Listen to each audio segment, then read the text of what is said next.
So this video is on the C12 by Cartrimhome, specifically made for the Toyota Tundra. In this video, I'm gonna go over design, features, options and pricing, pros and cons, and give you guys my first impressions of having this. I've had it for a little over 2 weeks at this point. Just gonna show you some tips and tricks as well as what it does, quick review after 2 weeks. I will be doing a review in a couple months, and then in 6 months, and then in a year to let you guys know how the longevity of this new stereo is. So let's start with design. The one thing I like about the design is it looks OEM.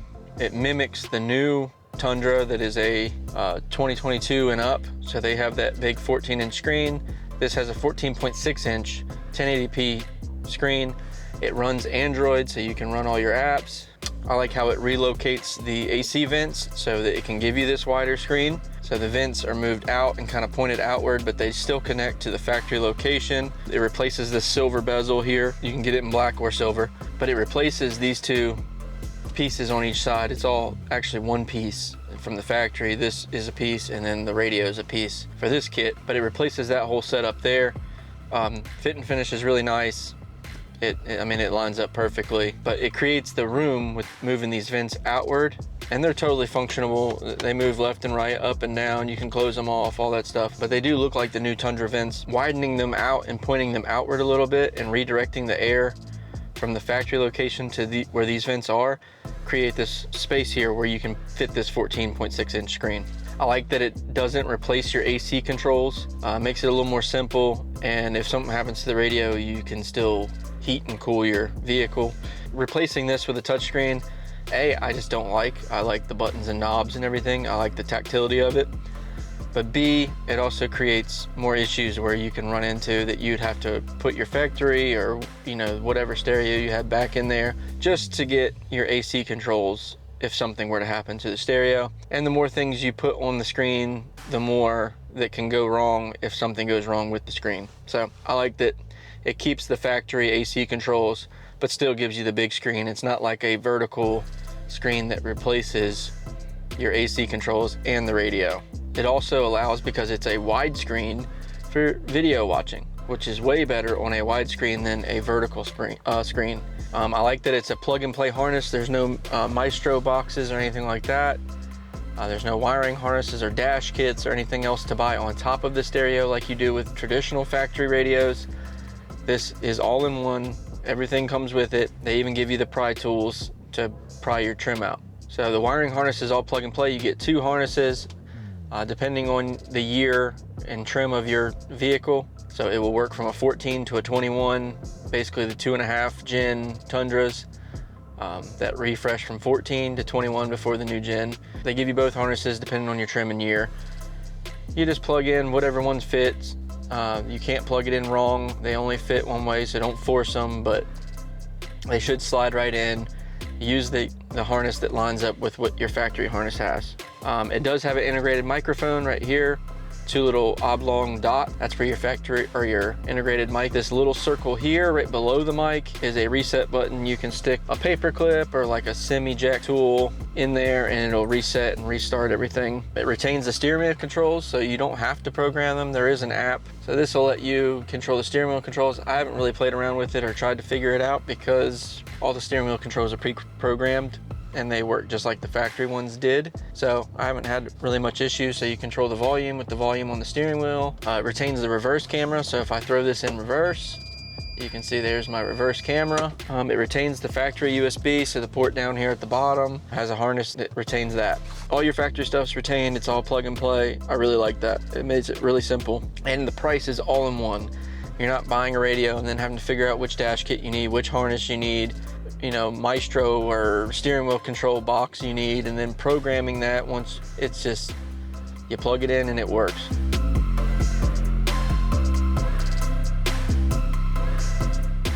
So it runs Android. You have the Google Play Store, so you can download any app you want. You got the home button here, back button here, and then you can switch to your apps here.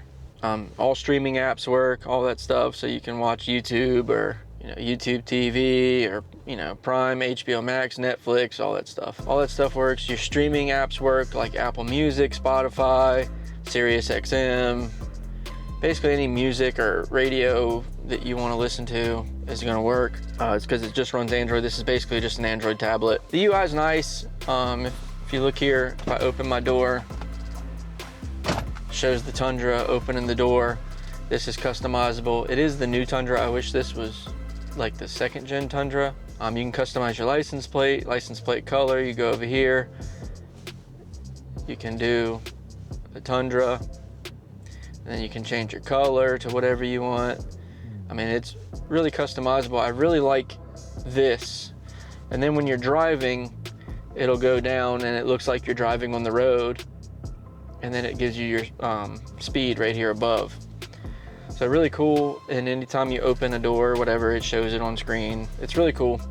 I wish this was like a widget. I'll talk more about that later. This is the out-of-box experience you get with this launcher and this radio. Now it is Android, so you can change your car launcher or your Android launcher or whatever to anything you want. There are a bunch of car launchers on the Google Play Store, and they're really easy to install and switch over to. And I'll talk more about that in a little bit too. Next thing is it does have a SIM card, so you can put a SIM card in here.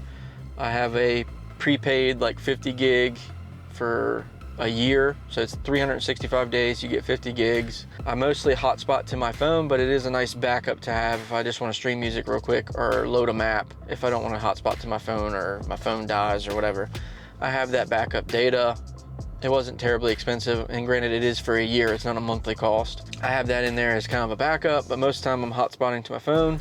If I'm parked, if I'm driving, 99% of the time I'm using Apple CarPlay. But there is a file manager on here, so you can plug in a USB drive or a hard drive or whatever, put videos on here, music on here, all that stuff, and listen to your own music, watch your own movies. All that. It's just an Android tablet, so you have access to all that. It also has Wi-Fi built in, obviously, so you can connect to your home Wi-Fi if you're parking in your garage or whatever and need to update or download apps, download music, movies, whatever. But it also means you can hotspot to your phone. You can't hotspot to your phone and use wireless CarPlay. If you're using wireless CarPlay, that uses the Wi-Fi on the radio and on your phone to stream that from one another. So you can't use a hotspot and Apple CarPlay. You have to disconnect from CarPlay and then join the hotspot. There is a wired CarPlay adapter that you can put in there. It's like a little CarPlay box, USB plug-in, and that will give you wired CarPlay, and then you could do a hotspot in that, and it'll charge your phone and all that stuff. I've just been using the wireless because I really like hopping in my truck and my phone connects, and I can leave my phone in my pocket and just use CarPlay. But that is an additional cost if you want that wired option. Like I said earlier, it has a 14.6 inch screen with 1080p resolution. There is a front camera that comes with one of the models. That's the model I got. So if I hit here, yeah, so that's the front camera. You still have your rear camera and all that, but if you're off-roading or pulling into your garage and you don't want to hit something in front of you or the wall or whatever in your garage, you can hit that camera on and then you can see what's in front of you. Yeah, make it a little bit safer to drive. Nice little added feature there. I actually really like that. Front camera is really easy to install as well. It just sticks on to your grill or wherever you want to stick it to, and then you just run the wire through your firewall up to the back of the radio and plugs right in with the harness that's included with it. This radio does work with the JBL factory system. I put that back in here when I put this in here just to test it out. It sounds just as bad as I remember the JBL system sounding. It was one of the first things I did when I got this truck was rip out the JBL system. After about a week, I ripped the JBL system back out, put my aftermarket amp back in, and the sound is 100 times better. So I would recommend just getting an aftermarket amp if you're okay with the JBL sound, and it does work with that. But you do get a couple RCAs and a sub output on the back, so you can run your RCAs to amps and stuff like that. All right, so next let's talk about options and pricing. There is 3 different models of this. There's a 64 gig model with 4 gigs of RAM, has a lower end processor and runs Android 12. That's $11.99. Then there's the mid tier, which is 128 gig, 8 gigs of RAM, the same processor as the lower end one, and also runs Android 12. That's $12.89. This one is the top end one, and this is 256 gig storage, 12 gigs of RAM, has a upgraded processor, and a newer chip, runs Android 13, and also comes with the front camera module, and that is $13.79. So for $90 more than the mid-tier, $180 more than the low tier, you get a better chip, you get more RAM, you get more storage, and you get a newer version of Android, and you get a front-facing camera. So to me, if you're gonna spend over $1,000 and for another 180 bucks, you get all those added benefits that are gonna improve the longevity of this because you have more RAM and more storage. It's not gonna get bogged down as quickly. I think it's a no-brainer to go with the top tier if you're gonna spend that much money anyway. I am trying to work with this company. It's Cartrimhome, to get you guys a discount. So hopefully with this video, the release of this video, I can partner up with them and get you guys a discount code if you want this, because a little spoiler here, I am really enjoying this. But I did buy it from them. I am in talks with them. So hopefully I can get that worked out, and there will be a link in the description with that discount code if you really want this. So I'm gonna go over my pros now. I like that it's easy plug and play and all-in-one solution. There's, like I said, there's no boxes to buy, no dash kits, no wiring harnesses, none of that stuff. It's all plug and play. It comes with the pry tools. That's awesome. I'm really loving this 14.6-inch screen. That is amazing to me. It's 1080p, 14.6 inches. I love the wireless Apple CarPlay. I think that is awesome. It works really well, actually. It's really solid. All the Android apps run really well. What I use for the most is probably YouTube or YouTube TV. You got SiriusXM. One downside is there is no SiriusXM satellite support for this radio, which you get in a lot of aftermarket brands. As far as I know, there's no Android-based radios that support it, but it does support the app. You'll just be streaming it like you hotspot to your phone, or obviously we have Waze. Most of the time, I'm just using YouTube if I'm sitting in a parking lot waiting or watching football with YouTube TV or ESPN or whatever. So Android apps run well, really cool. I really like the updated modern design here, like what you see in the new Tundras. I really love the old Tundra's simplicity, like the 1421. I think they are the best Tundra. You get the reliable 5.7 V8. It's not a very technological truck. So I think this updates the look of it in the interior, as well as giving it some more functionality, but you get to keep your V8 and all that. So it's kind of the best of both worlds if you like, you really want the tech from the new Tundra. Now it's not as nice interior wise as the new Tundra, but you get the tech, the 14.6-inch screen like the new Tundra has. Kind of an updated look. You can delete the silver. This does come in silver or black. I got the black because I didn't like the silver. But if you want to keep your silver factory look, they do have it in silver where you can match the rest of the silver in the vehicle. But you kind of get the best of both worlds with the big screen, and then you get your old school V8. I really like how the wire installation is pretty self-explanatory. It comes with 2 harnesses, like I said earlier, for the 2 different years of trims or whatever. But it's all plug and play, really easy. I really like how simple they made that. And it comes with everything you need for the installation, like the pry tools and all that. So I really like that. All right, let's get to the cons. Okay, so the installation is a little more involved than a normal one because you'd be pulling this bottom piece out and then this, taking 4 bolts out and then removing the head unit. Pretty easy. You do have to start, you do have to buy wiring harnesses and plug it in and program a box and do all that. So all that's more involved than this. But actually getting all this out, because you do have to remove this factory bezel here, the silver with the vent, AC vents, which means you have to take this over here off, this here, glove box down. You gotta take this little surround around your dash cluster down, this bezel, and then this right here. Then this is just held in by clips, and you can pull it out, disconnect your 4-wheel drive, put this back into this one, push it in there. But you have to install this first because this actually slides onto this. There's grooves right here to connect the 2 pieces to make it a little more seamless. And then this goes in with a bunch of clips where this would normally have them, the top part of this. And it uses those same clips, but it actually comes with clips. You don't have to transfer your clips from the factory one to this one. This comes with new clips already installed on here. So that just presses in, and then it only uses 2 screws to hold it back, but it is, really secure. There's no jiggle or anything. With floating radios that I've had in the past, there's a bunch of jiggle and all that stuff. The only issues I've had are with the backup camera and the wireless CarPlay not working all the time. So, but once I restarted, you can restart by pulling this down and hit restart here, your little drop down tray, or you can hit the little reset button here. Once I restarted, it connected right to CarPlay. It also fix the backup camera because it would just be black sometimes. It was every once in a while. It seems to be like a software bug thing because, so we go here, password is 3368. If you go to sleep mode setting under your factory settings, there's outage and then there's dormancy. So we got dormancy. Dormancy, it basically just puts the tablet to sleep. So when you turn your truck off, the tablet goes to sleep. When you turn it on, it just wakes it up. So it's not like rebooting every time. And just like any other phone or tablet or computer or whatever, sometimes the best thing to do is just restart it. And it fixes a lot of bugs, right? So I went in here and switched off dormancy to outage. Now when I turn my truck off, it shuts down the tablet.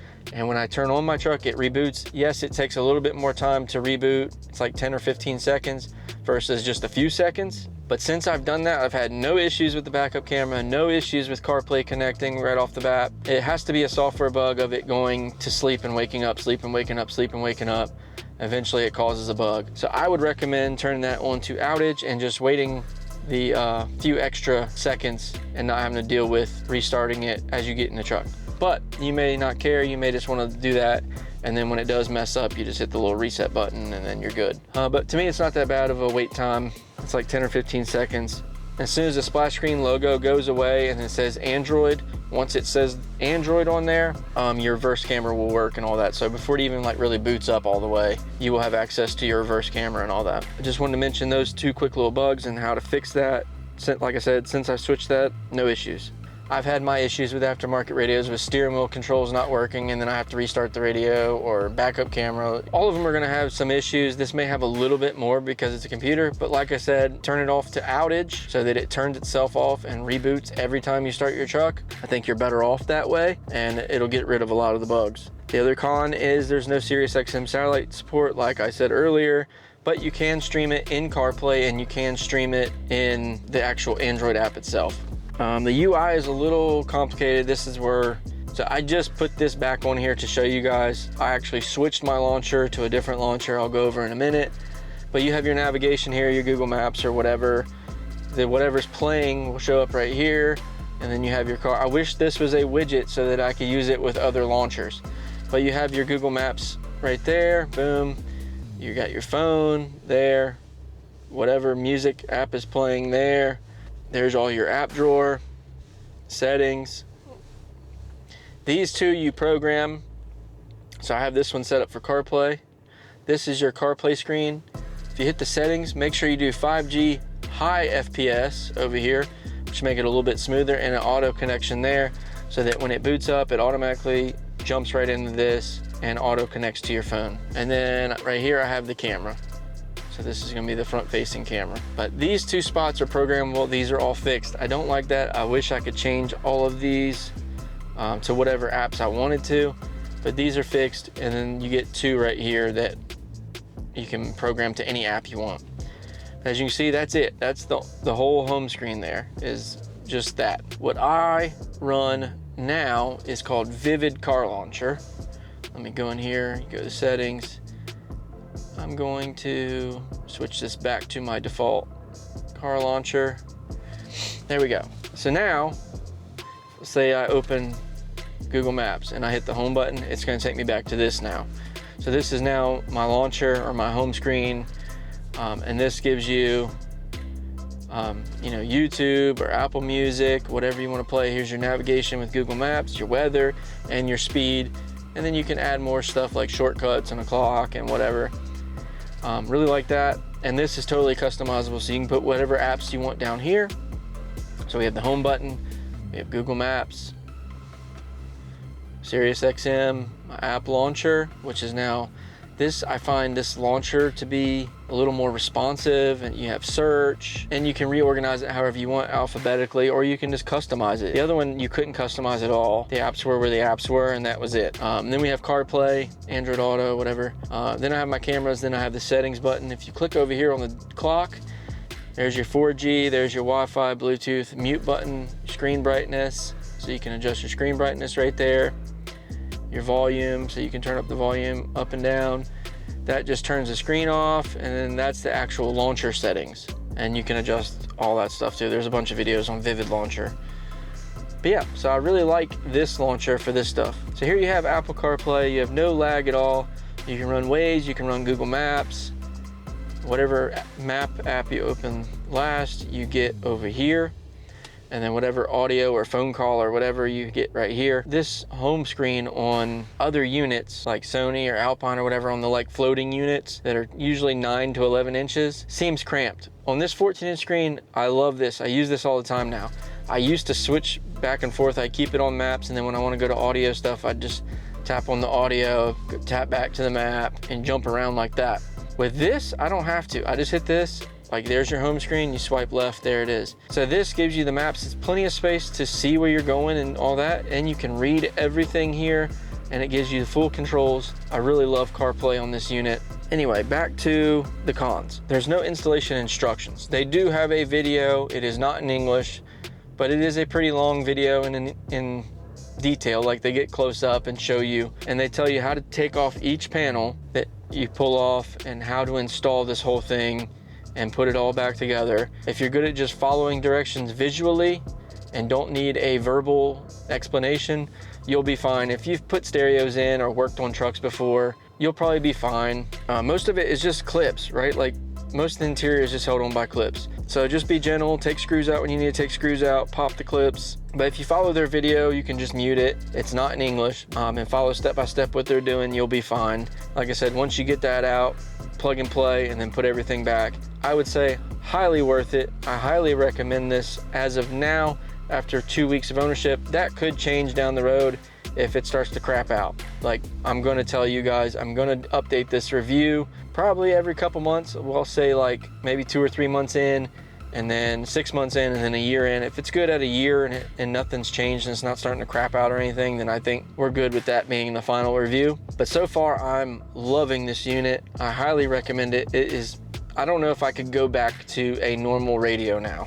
I love that it updates the look of the interior, as well as supplies a 14.6-inch screen.